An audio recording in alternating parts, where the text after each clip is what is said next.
Mr Tickle by Roger Hargreaves. It was a warm sunny morning. In his small house at the other side of the wood, Mr Tickle was asleep. You didn't know that there was such a thing as a tickle, did you? Well, there is.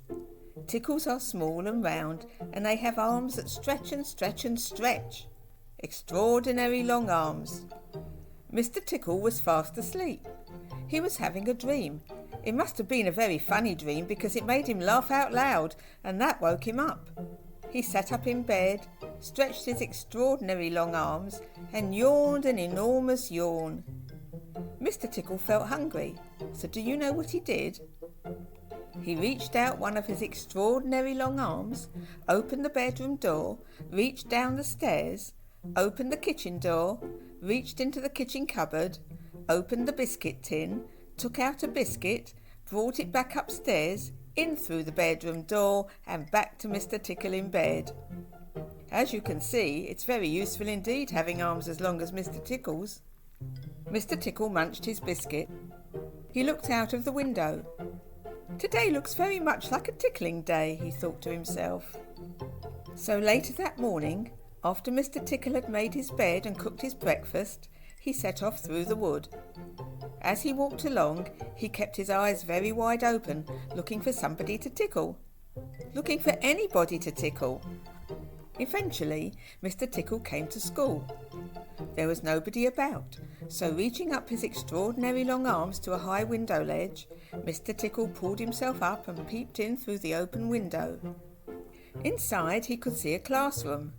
There were children sitting at their desks and a teacher writing on the blackboard. Mr Tickle waited a minute and then reached in through the window.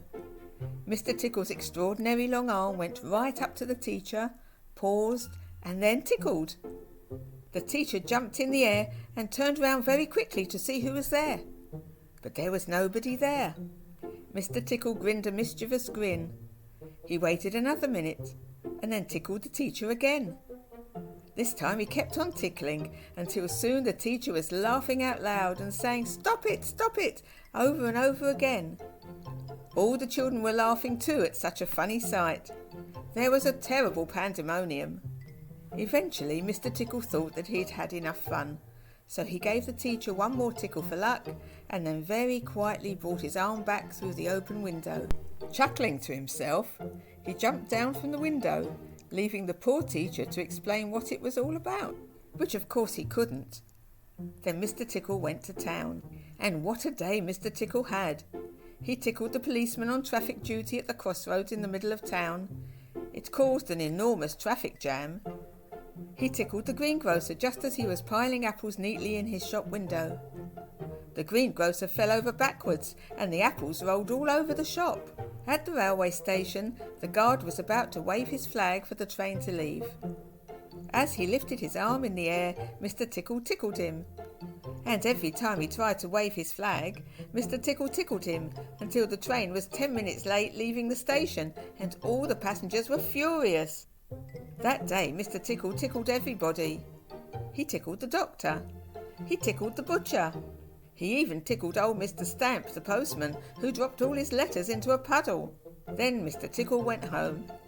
Sitting in his armchair in his small house at the other side of the wood, he laughed and laughed every time he thought about all the people he had tickled. So if you are in any way ticklish, beware of Mr Tickle and those extraordinary long arms of his.